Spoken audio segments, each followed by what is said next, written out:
everyone who's just joining us. I'm Sarah. I'm from Seren. I'm the marketing officer at Seren.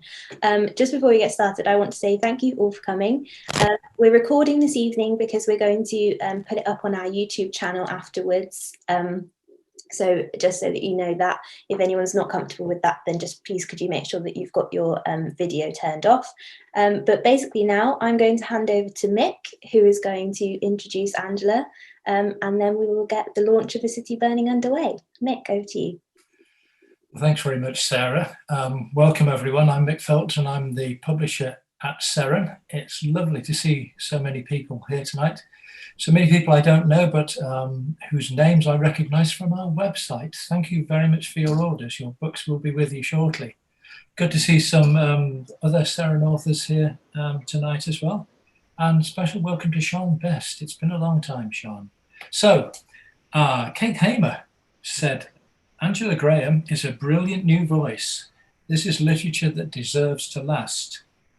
And yeah, I agree. It's a rare and joyous moment for a publisher when a really top quality typescript lands on their desk. By that, I mean one in which the author's clearly at the top of their game in terms of plot and characterization, tone and setting. And most importantly, has something interesting to say and important to say. And when you've got an author as well who can respond to the changing times that have been so trying for us all, for virtually the entire year, isn't it? When you've got an author who can turn out a couple of really fine stories to do with COVID-19, which we've been able to include in the book, I think that says a lot too.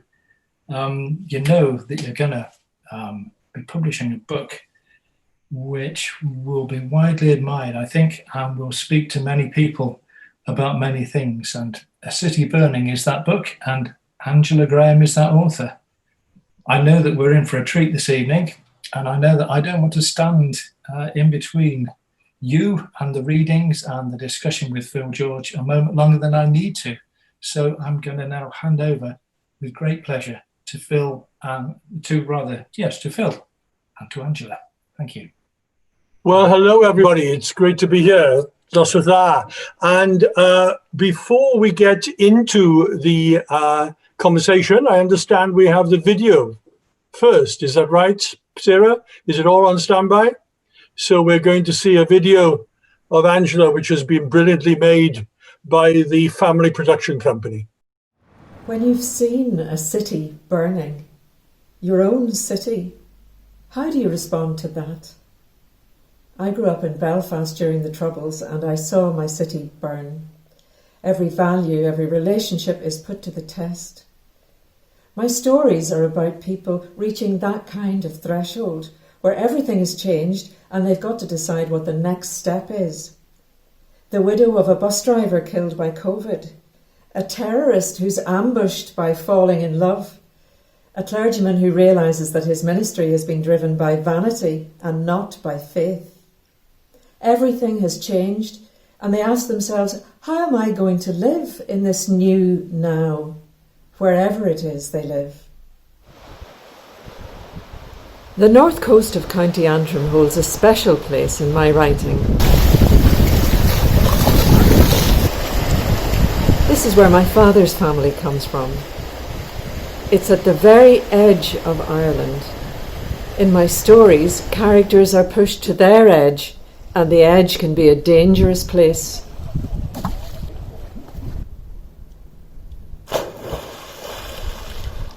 But this is also a place of peace for me, where I can reflect on other places that inspire me. Wales, where I've lived much of my adult life, is the setting for many of the stories. And Italy, whose language and culture I've come to love, is the location for others.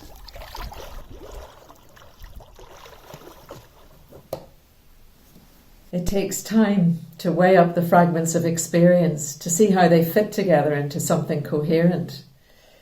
In A City Burning, my characters are trying to make sense of crises in their personal lives or in the societies around them. But it's that moment of choosing,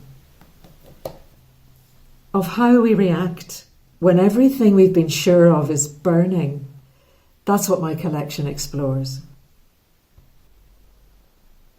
Well, thank you, Angela and John, for that film and for that fantastic introduction. My name is Phil George, and I'm a friend of Angela's and a big admirer of her writing. And I'm also chair of the Arts Council of Wales.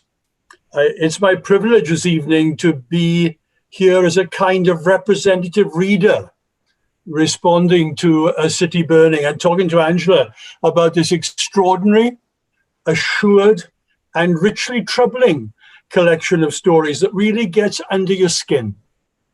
You enter lives obliquely at moments of realization and challenge, and you leave them in almost the same way, with nothing wrapped up too partly for you at all.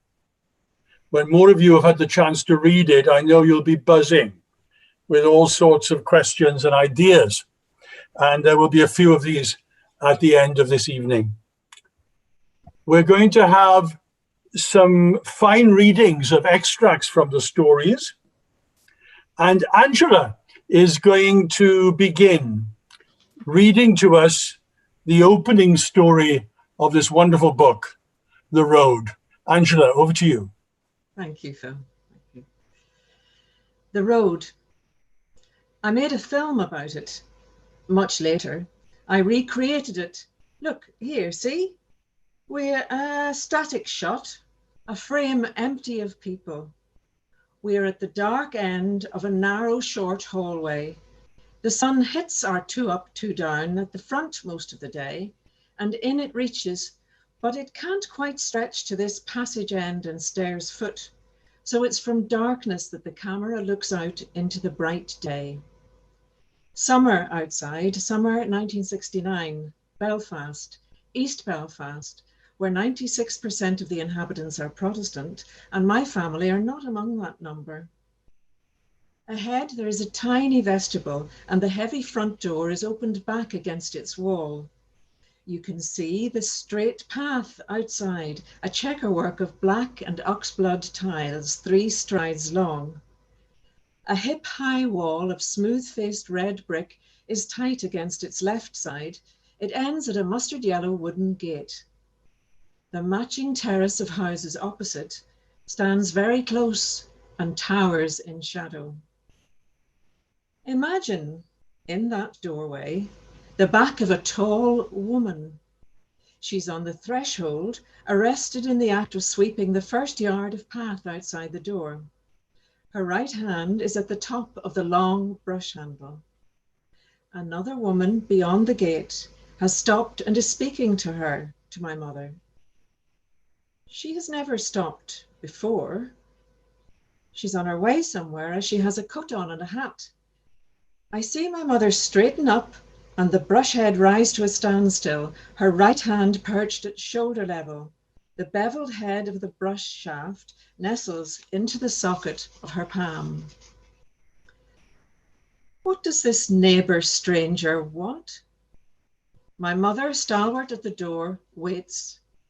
The woman looks anxious. I move forward just a little so I can hear. I'm 12. All the children are being kept indoors for fear. The woman glances back up the street the way she's come and ahead towards the main road. She'll have seen that the main road is empty. No passing cars, though it's only early on an August midweek evening. She'll have known her voice would carry and be heard. I know something's going on. The woman is weak, hovering nervously like that outside our gate. She says, she whines, "Oh, this is awful, terrible. Things were all right before, weren't they? Before all this began." My mother would have assured her in some facile way, brushing again, moving the dust towards the gate. But I knew the truth, my mother too. Have you ever heard thrones fall? When the mighty are cast down, the thrones topple in their wake. They tumble from an infinite height, colliding and hitting off each other in an ugly way. It should be thrilling, And yet there's no sound like a silent film. For how could there be sound? It is a soundless fall, or sounds like awe, and awe is a soundless thing.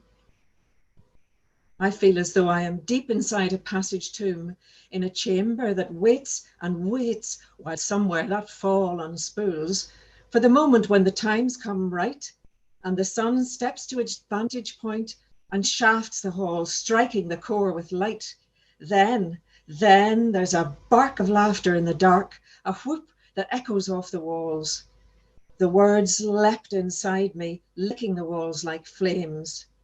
Things were not all right.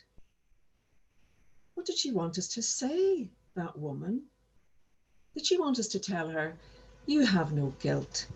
We'll be more than kind now that our time has come. We'll see you right. She moved on. I went into the street.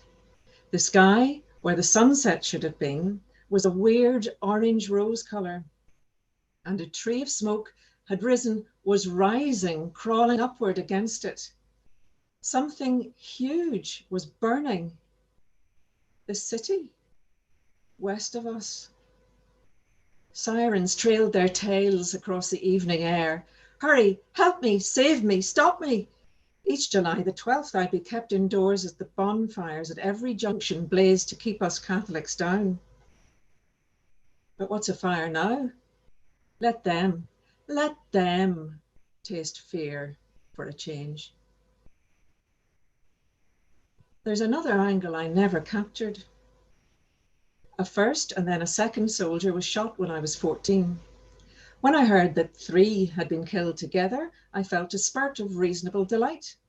Their loss, not ours. I was again in the house when I heard. I was standing in the living room. The door to the hallway was open. Its wall that I could see ahead of me was papered in white embossed stripes, and the masterful sun thrusting in and along made the contours bold in profile. By hedges, then I heard on the radio news, sparse March hedges and roadside winds, I imagined, on a cold brae, and spiteful sleet on their gullible teenage skin, a pint glass glinting in the ditch, their trousers down.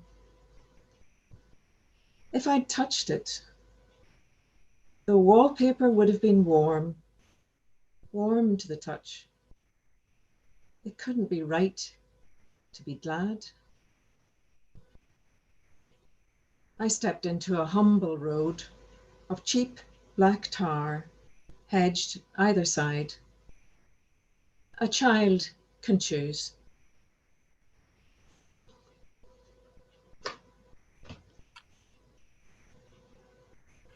Well, if we weren't muted, there'd have been a big round of applause there after a few moments of absorbed silence. Thank you, Angela. Perhaps you all want to do this with your hands so that we can see it. Thank you, folks. Thank you. Angela, a child can choose. It's clearly a tough choice, a conflicted one, and one made possible by crisis and conflagration. But it's ultimately, I feel, a hopeful statement. Is that how you feel about the possibility of breaking the cycle of sectarian hatred? Yes, I think there are these moments when people, wherever they are and whatever big problem they're faced with, they can hear a kind of inner voice. And I think the hope for us all is that each of us has that opportunity not to stay stuck in the narrative that we have been offered. We're capable of listening to the facts, using our imagination, and then thinking, can it be right to be glad about that? And a child can do that. And if a child can do that, then I think adults can do it too. When people were listening to you then, they would have been very aware of a couple of things I know. First of all, you're a poet, which is evident in every paragraph of these stories. And you're also an experienced filmmaker and screenwriter, and that's so clear in The Road that we've just heard. It's filmic, it references film in its language. And the whole collection, the settings and the drama of the characters are completely and superbly intertwined. Setting is important. But I wonder, if the filmic and the lyrical qualities of your work somehow also free up the narrative, opening up possibilities. It's what you've called elsewhere in a different context, the halo of potentialities. Did I? That's a good phrase. It wasn't mine. You feel free to use it anytime. I suppose when one has practiced a craft for decades, that it must become almost second nature. And I always want to see where characters are. It's probably a filmic trait, you learn to offer the establishing shot so that those who are watching a film know where they are. And once they know where they are, they can settle into watching whatever you're going to offer them. So I think that must have carried over into a lot of the stories. And also, I think that I've always written poetry from childhood. And frankly, I set out writing short stories because I wanted to write stories, and I didn't think too much about technique to begin with. And it was natural to use poetic technique, but really the driver is always trying to set up the situation, develop the characters concisely, give them good dialogue, and have something to say. Well, you certainly do that, but I must say that when people read them, they will be drawn into this wonderful, concise, quite tough lyricism and this rich sense of setting. And I think things will be released in the reader, which are tied up with the story, but somehow open it up also. It's extraordinary. Let's talk some more about themes across the collection. The stories, as you say, are set in Wales and Italy, as well as Northern Ireland. And the Antrim coast is as strongly present as Belfast. That was appropriate in the film, I think. But that dangerous moment of choosing to live and to change is a big theme in the book. In one haunting story, The Sea Hospital, there's a line, a really tough line, which says, "Kindness can kill, keeping everything unchanged." You want things to change. Are these stories a kind of yell against settling for less? Yes, I hadn't thought of that, but yes, I think they are. I realized when the stories were being edited by Gwen Lloyd Davis in the first instance, that she pointed out to me that a lot of the stories are about people who witness something, and then they have to decide what they're going to do about it. And I am very conscious, having grown up in Northern Ireland, that there were so many opportunities for a person to stay within the group story. This is how life is. This is what's important. These values are right, and we don't like those ones. And I suppose I must value. I've written all these stories, and one of them, a lot of them are called. A lot of them are to do with choice, and so it is a big thing for me. And we are so. Each of us is so weighed down and pressurized by interests that don't want us to be free. So there we go. Well, that sense of the moment where liberation is possible is such a big theme across this collection. And another striking theme for me, Catriona is asking, can she ask a question? Catriona, if I can hold you till the questions at the end, then maybe we can do it that way, is the plan. But I will come to you at the end.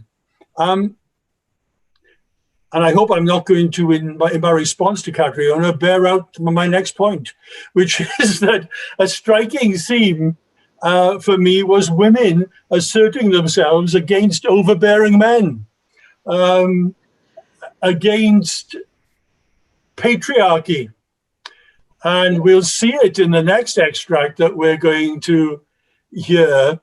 But it's also then a story called Snapshot, where a woman has her own repressed anger released when her domineering husband gets his comeuppance from another woman.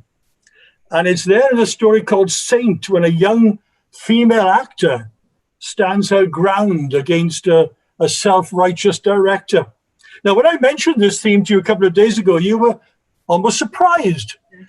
Why was that? Because the word patriarchy hadn't occurred to me. I was just writing stories, and this is what the characters did. And I think one of the surprising and enjoyable things about bringing separate stories together into a collection and choosing the stories that sit together and that will give the reader a journey through from story 1 to story 26 is realizing that all the time that I thought I was just writing that story and that story, I must have been unconsciously exploring certain themes. So I am learning about myself as I get responses from people who have read and are reading this book. And I think the business about reacting against patriarchy, I think it's more to do with reacting against overwhelming and negative power. And I think, again, that might go back to Northern Ireland, where there's, where communities of all sorts feel, they're very power, how it's exercised and how it's experienced is very close to the surface in Northern Ireland. And I would have to say that after 39 years in Wales, I'm going to make a statement about Wales. And I think power in Wales is also something that people are very aware of. Who has leverage in political terms? Who has a voice? So it's all in the book, folks. It's for us all. And I should say, for those of you who are shifting uncomfortably in your maleness, that there is some very compassionate presentation of men as well being released emotionally. And can I just say, I think that it maybe is the word patriarchy that made me slightly uncomfortable, because I have written these stories about individual men. Yeah. I didn't set out to have a scheme to do with the patriarchy. No, it doesn't do that. Mick Felton pointed out to me that there are an unusually large number of male protagonists. I hadn't noticed. I wanted to write about men, so I wrote about men. And you've written really wonderfully about them. The story about a priest in Rome who realizes suddenly the gay devotion of another priest to him, or a story we're going to hear an extract from later, in which a man is released by a moment of almost mad singing and self-expression in Wales.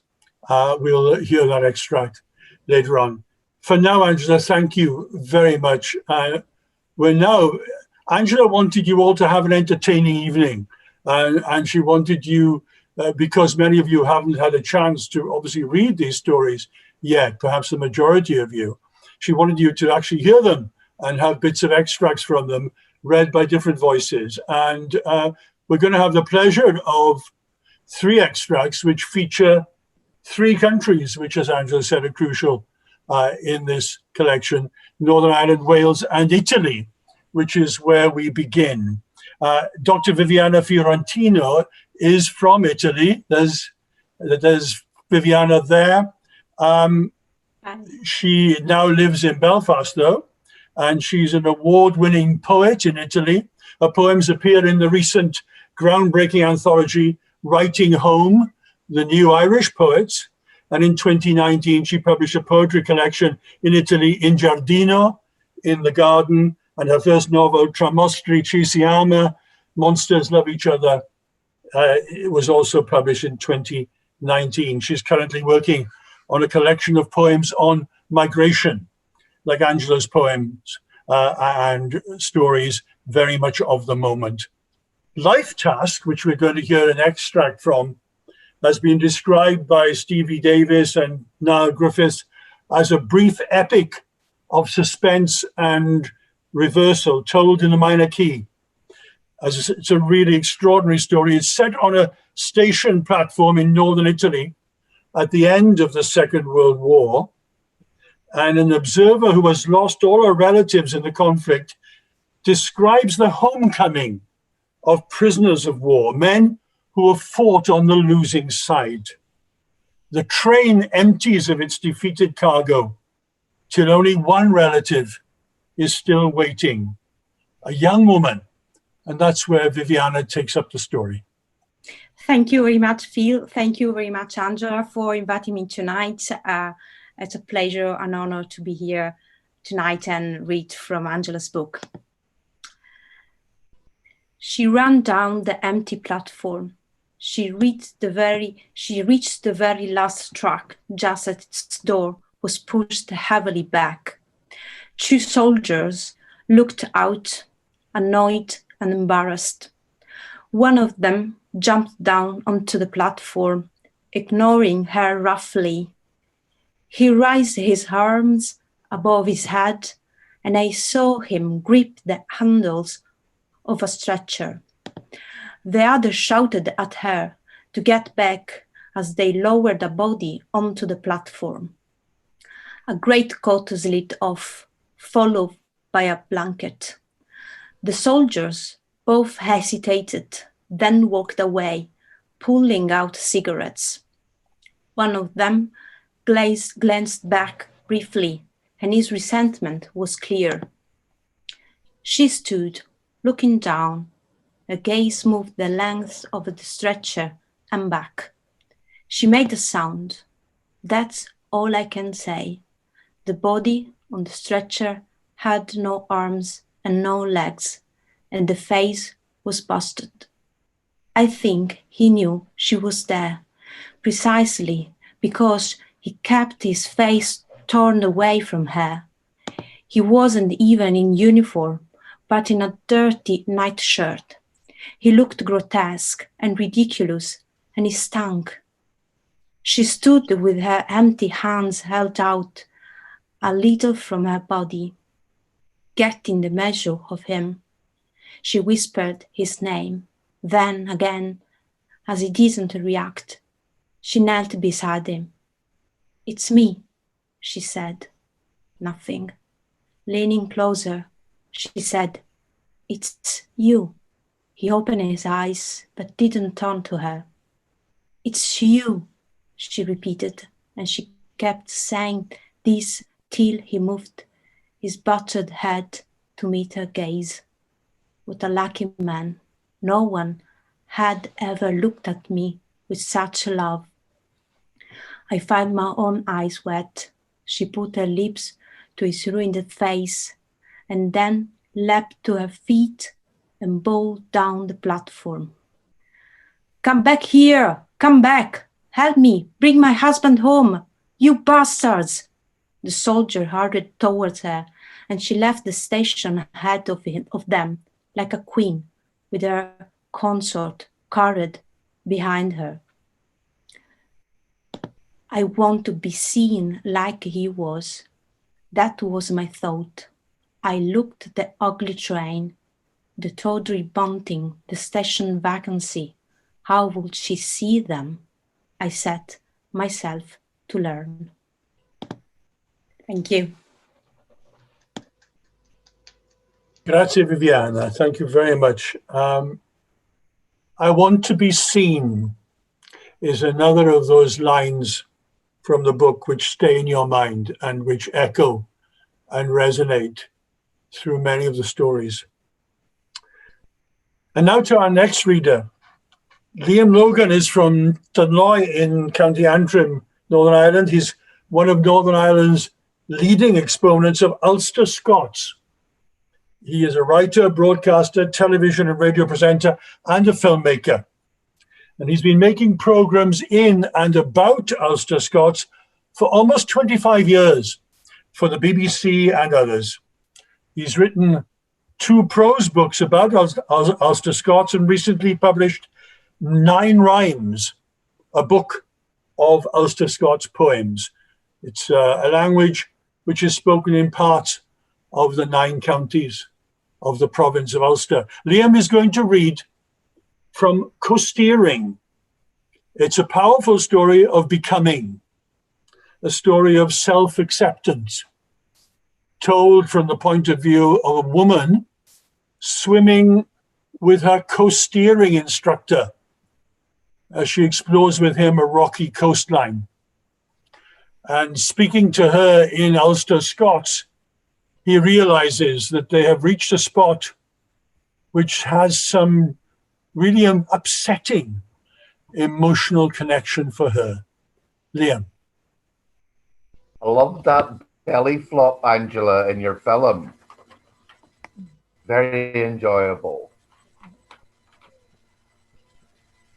A co-steering instructor swimming with his client along a rocky coastline realizes that they have reached a spot which has some powerfully upsetting emotional connection for her. Do you see it there? What's it the honour? Iceland, maybe. Nothing but water. We gazed across the vast expanse. A year back, I come here in the dark. Aye, mad it was. And them northern lights, can you picture it? Big green curtains over my head, so far off.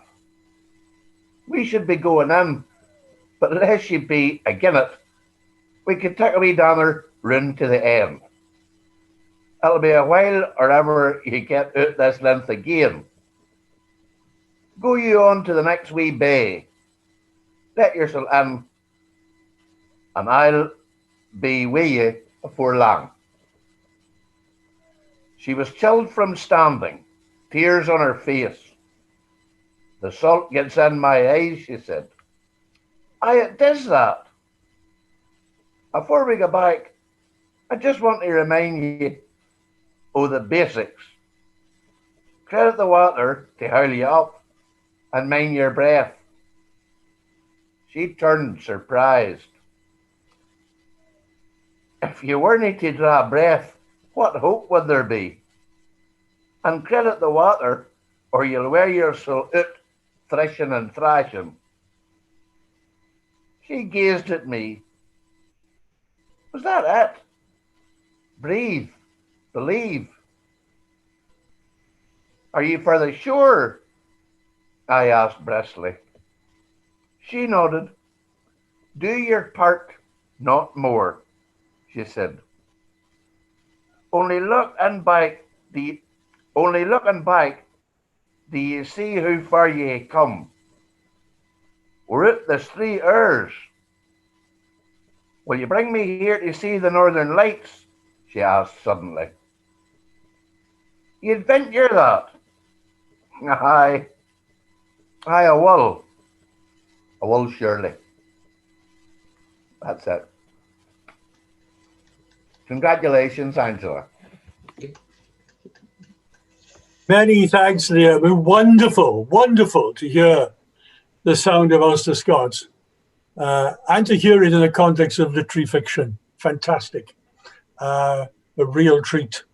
And as I said, in that theme of self-acceptance, one of the great lines, do your part, not more. And another line in the same story in which they talk, the woman talks about laboring to be unlabored, labor to be unlabored. It's a very self-forgiving story. And so to our third reader. Geraint Lewis is from Tregaron in West Wales. He's one of Wales's most accomplished writers of drama for television, radio and stage, writing in many genres from soap opera, such as the long-running soap in Wales, Pobla Cwm, to comedy and children's series. He's a noted actor as well, appearing in the BAFTA Cymru-winning film Martha Jakashenko and in the crime series Hinterland, A Gwyll, and in Under Milk Wood. He is the author of 3 novels and 2 collections of short stories and is the winner of the 2019 Tony Bianchi Memorial Prize for short stories. The story he's going to read is All Through the Night. All Through the Night, Ar Hyd y Nos, the famous Welsh song, Ar hyd y nos, all through the night. It was first published in the Irish journal Crannog, which nominated it for the prestigious Pushcart Prize in 2019. And in the story, a man looks back to the night his marriage reached its tipping point on a cliff top in West Wales. Geraint, dros I ti. I look back now with a kind of dread. Yet dread is about the future, about what's going to happen, not what has already happened. So I dread the memory of pain. At Clogwyn Uchel, on the very edge of Wales, the roads are dark.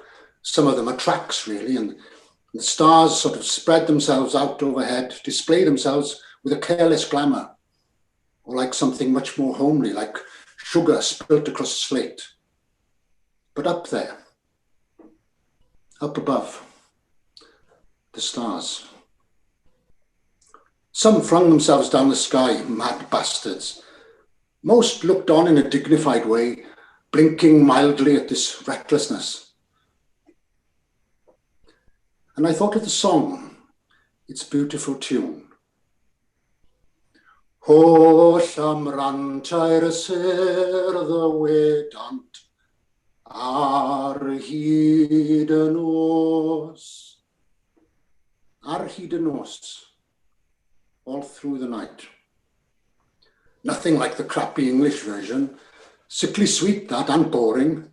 Soft the drowsy hours are creeping, visions of delight revealing, hill and vale in slumber steeping. And the stars don't get a look in, not a mention. You pointed that out to me when you were learning Welsh. How come you asked? You were always asking that. Why is the verb here? Why do I have to say whatever? And I'd say, it just is, Mary. I don't know why. Ask your teacher, Cariad. Gwyn knows all that stuff.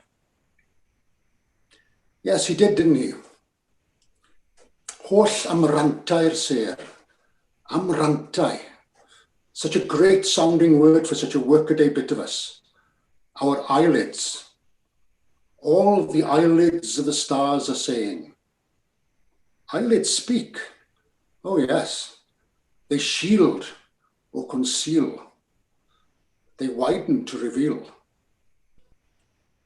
Dyma'r ffordd I fro gogoniant. This is the way to the land of glory, all through the night. Go on, stars, I remember thinking that night as I stood with them all above me. Show us the way. Oh, I closed my eyes then, I did. Because I was lost. That stuff from the Bible swam into my head. Pan edrych wyf ar y nefodd, gwaith dy fysydd. When I consider thy heavens, the work of thy fingers, the stars which thou hast ordained, what is man that thou art mindful of him? A little lower than the angels, crowned with glory and honor. Shit. Nothing like a chapel upbringing for loading you with your stuff that makes you feel like shit in comparison. Sunday school set pieces. So beautiful, the pictures in your head, the stars being set in place one by one, like diamonds. But me, I was desperate, and I suppose it was so I wouldn't cry that I did it. I started to sing. Was I showing you I didn't care? Big man, madman, to sing at a time like that. Golau arall yw tywyswch I arddangos gwir brydferthwch. Darkness is another type of light, to show us true beauty, the beauty of the family of the heavens, the stars, in silence all through the night. And I went on, louder, that tune rising like a wave rolling up to its crest. Nos yw henaint pan thou cystydd. Night is old age, That's when trouble hits us, gets us in an arm lock and grinds us down. And the tune sinks gradually into calm and quiet, like a wave relaxing.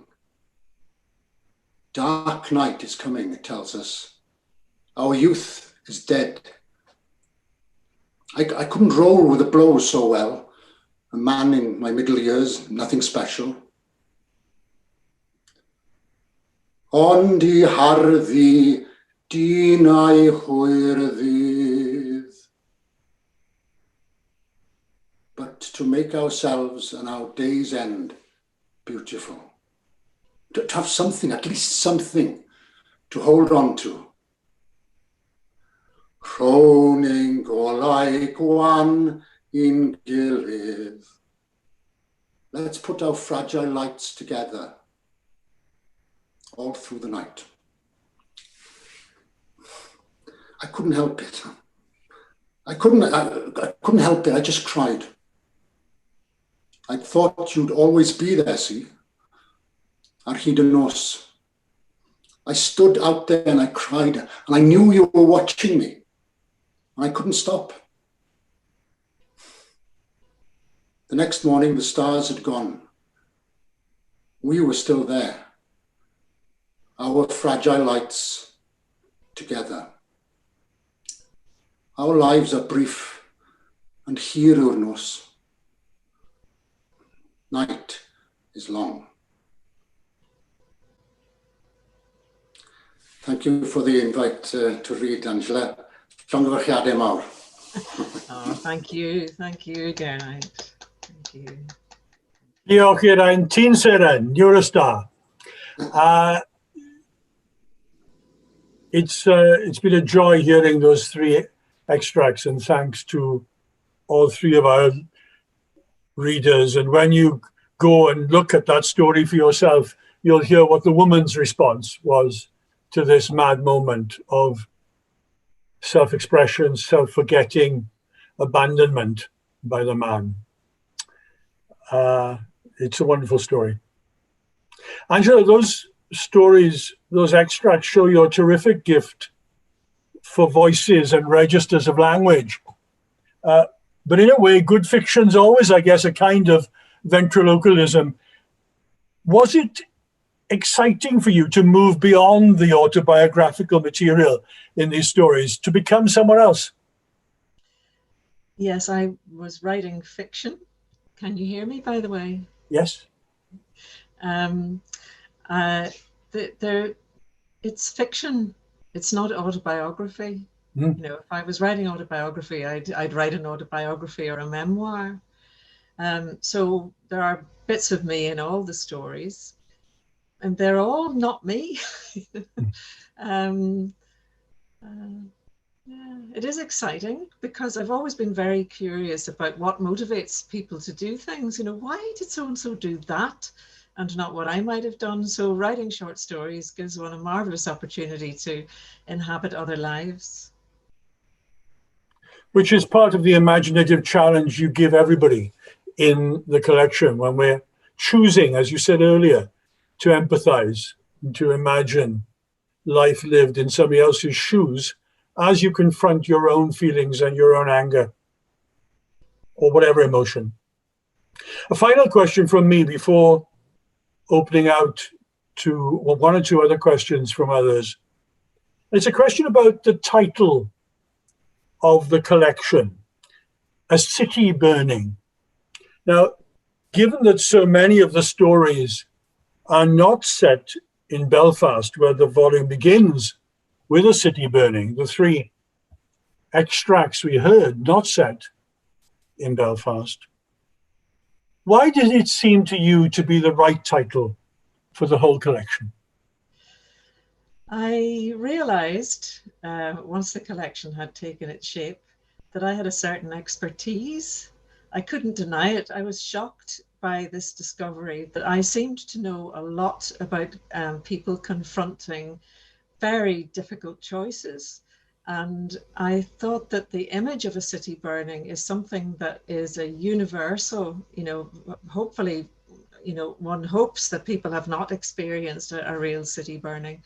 But the city stands for everything that is solid and communitarian and expected, and what we think will be outside the window when we pull the curtains back in the morning. And when a city is burning, it's an emergency, and you cannot stay where you were.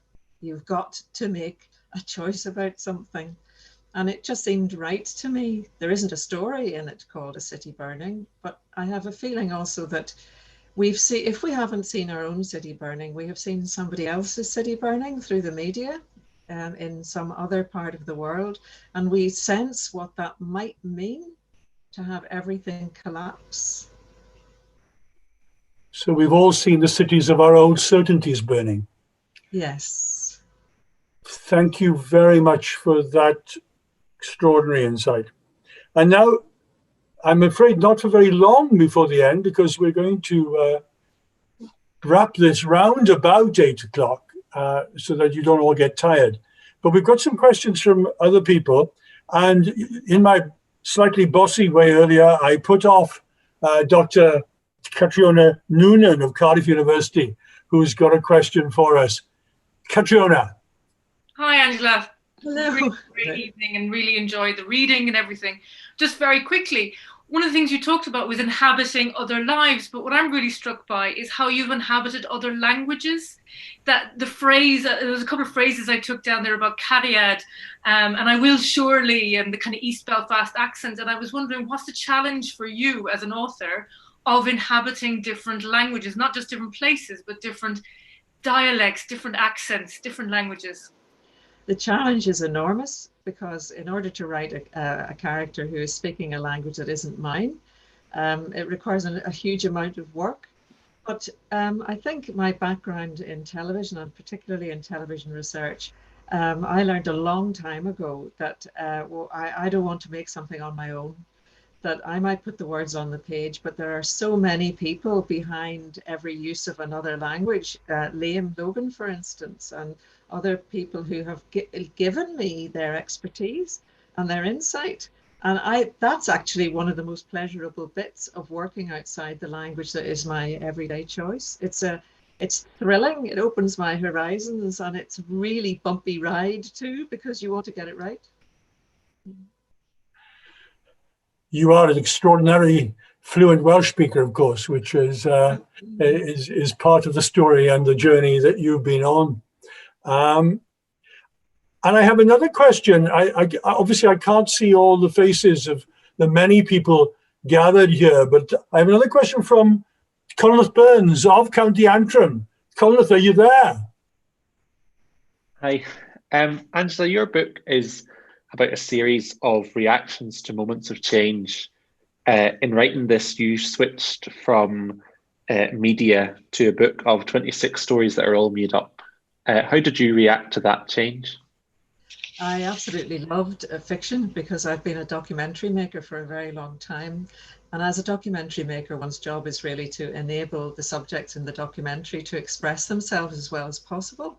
So one has to wait for the subject of the documentary to speak, and one doesn't push them into saying anything. One doesn't script the documentary in that way. So to be able to have characters speaking and to work with the characters' voices was a really liberating thing for me. And I also enjoyed the factual research behind the stories to try and give a solid factual basis to these fictional characters who I've been trying to bring to life through words that suit them. I absolutely loved it. It seemed a wonderful privilege. And we have a question here, which is the last I'll be able to take.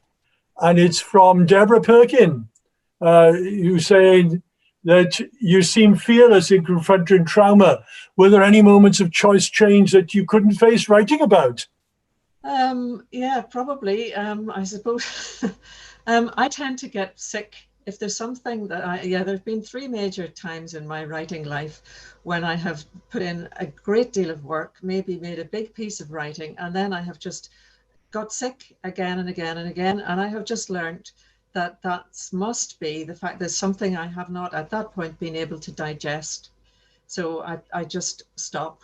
and I wait and I see whether with the passage of time my digestive capacity for that subject comes, is enabled.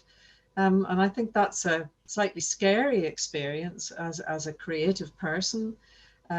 But I think the body has its language and the body has its knowledge as well. And sometimes it simply stops me. Thank you, Angela. I'll just squeeze in one more. Michael Cyriac says he has a question for you. Michael. Okay, very quickly, Angela. Good evening, and everyone. Again, I've thoroughly enjoyed this book launch on Zoom, which is interesting. A very quick question, Angela. You might have partially, answered this question. What was the most challenging and rewarding part of writing this book? I think that when I was young, if difficult things happened, and I suppose it persisted throughout my life, if I was having really challenging times, part of my brain was observing what was going on and making mental notes, because somewhere I heard this voice saying, if you understand this, Angela, and don't let it defeat you, you might have something worth offering other people. So actually writing the stories and the process of them becoming a book, I think that's actually quite satisfying. Now I've done that much. I have to wait now to hear from readers to really understand whether I have offered anything. That would be really the most satisfying part of the experience. Whether I've established a dialogue, that's my aim. They're not just short stories that I put on the page. I think I've always hoped that somebody would answer back. Angela, I'm sure you'll have many answers back from the minds and the hearts of readers who will have been touched and provoked into thought by this. And we'll all be looking forward also not just to reading this book, but to your next work. And you're already hard at work on some other things, I understand. Yes, I've written the first draft of a novel, which is about Ulster Scots and about land and the politics of language in Northern Ireland.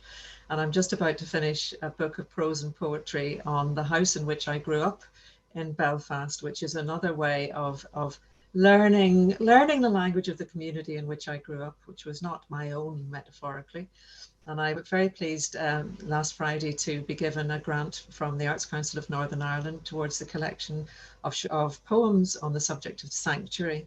And Viviana Fiorentino and Phil Cope are going to be involved with me in that, along with the poet Glenn Wilson and two refugee poets. So that I'm really looking forward to as well.